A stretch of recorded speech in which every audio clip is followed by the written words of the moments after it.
Namaskar and welcome to this session of tarot reading. Now, this is a reading for the sign of Taurus, love messages. Please remember this is general reading, so it may or may not resonate with all of you. जिनके साथ resonate होता है वो नहीं रखना है.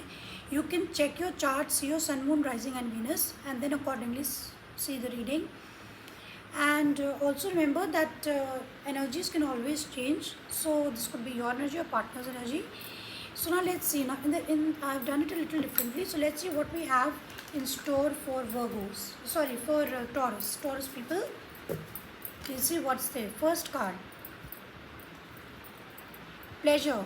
Looking at you, talking to is the greatest enjoyment for me. तो आपका पहला कार्ड आया है वो है प्लेजर का कार्ड और ये रिवर्स आया था. आई एम सॉरी टू से दिस वाज इन रिवर्स. सो आप लोगों में भी लगता है कुछ फॉल आउट हो गया है and you use to get lot of pleasure from each other, but अब वो प्लेजर नहीं दिख रहा है. Next is obsession. Passionately in love with you today tomorrow and forever. Passion निकला है, ऑब्सेशन निकला है, लेकिन ये कार्ड भी रिवर्स में आया था. तो जो ऑब्सेशन आप दोनों के बीच में था वो भी कम हो गया है. It is lessened. तो अब आप दोनों एक दूसरे के को लेकर के बिल्कुल भी ऑब्सेस्ड नहीं हैं. Next is crossroads. You have to choose one, decide carefully. तो ये डिसीजन मेकिंग का टाइम है. तो ये भी रिवर्स में आया था. तो यानी कि अब इस समय आप लोगों ने डिसीजन ले लिया. शायद आप दोनों एक दूसरे से अलग हो चुके हैं. So this is all about decision making. Then we have got the marriage card. Marriage card भी रिवर्स में आया. Let's be together forever. Marriage card भी रिवर्स में आया है. तो मैरिज का प्रपोजिशन लगता है आप लोगों ने छोड़ दिया है, शेल्व हो चुका है, ख़त्म हो चुका है. Next is patience. I will always wait for you till the end of my life. तो अब ये कहीं ना कहीं कोई तो ऐसा है जो कह रहा है कि I will wait for you till the end of my life. वो बहुत पेशेंटली वेट कर रहा है. इसका मतलब आप दोनों में ब्रेकअप हो चुका है, आप लोग का फॉल आउट हो चुका है, but still this person is waiting. Okay. Next is,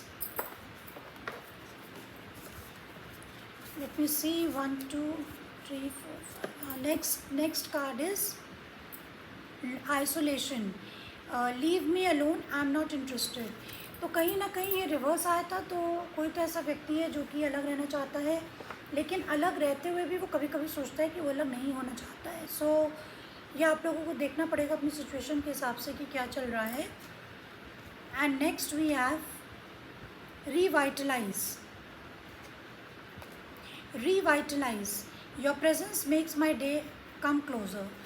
ये अपराइट निकला था. फॉर्चुनेटली एक लास्ट कार्ड ये अपराइट निकला. तो रिवाइटलाइज का मतलब है कि हम अपने रिश्ते में नई जान फूंक सकते हैं. बट अभी तक तो काफ़ी डिसअपॉइंटमेंट वाले कार्ड्स आए थे, बट लास्ट ये जो कार्ड्स आया है ये शो कर रहा है कि भाई we can put new life in to our relationship. Now let's see what tarot says. पहला कार्ड आया है 9 ऑफ सॉर्ड्स. तो टॉरस कहीं ना कहीं आपको बहुत एंग्जाइटी है, रात को नींद नहीं आ पा रही है, सोच कर आप बहुत ज़्यादा परेशान हो, हैरान है, और इसलिए कि आप लोगों का ब्रेकअप हो चुका है और आपको अकेलापन महसूस हो रहा है and you are feeling very very sick.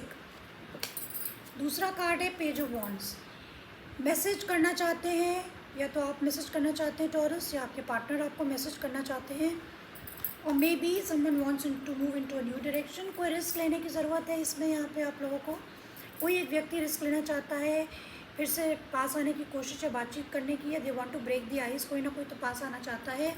They want to take the risk. Then 3 of cups. लेकिन यहाँ पे शो कर रिवर्स में है कि आप लोगों में रिकन्सिलिएशन में भी टाइम लगेगा. कम से कम 2-3 महीने तो रिकन्सिलिएशन होते नहीं दिख रहा है. Then we have 2 of swords. तो आप दोनों ने अपनी आंखों में पट्टी बांध रखी है और इस पूरे इशू को दबा रखा है, इसको इग्नोर कर रहे हैं. आप सोच रहे हैं इग्नोर करने से प्रॉब्लम सॉल्व हो जाएगी, बट एक्चुअली ऐसा नहीं है. प्रॉब्लम वहीं की वहीं पे है, लेकिन you don't want to see and you don't want to take a decision and you both don't want to address the situation. Next is ace of swords. आप लोगों में बातचीत एकदम बंद है और किसी चीज़ की कोई क्लैरिटी भी नहीं है, कब शुरू होगी, कब क्या होगा. कोई ब्रेक थ्रू भी आपको नहीं दिख रहा है. सो आप दोनों में there is no communication. And last wheel of fortune in the reverse. तो आप दोनों को चेंज होने की ज़रूरत है. जो भी आपके इश्यूज़ हैं आप लोगों को एक दूसरे से बात करके रिजॉल्व करने चाहिए. अभी अगर टाइमिंग देखें तो आज से 6 महीने एक छः महीने तो लगेंगे ही आप लोगों को बातचीत या कुछ भी रिजॉल्व करने में, चीज़ें बदलेंगी, लेकिन इट विल टेक टाइम। मगर आप लोगों को अपने आप को चेंज करना होगा, तभी चीज़ें बदलेंगी। So this is what I have for you Taurus. I hope you got something from it. Please hit the like button if you like it, and see you next time. Bye bye.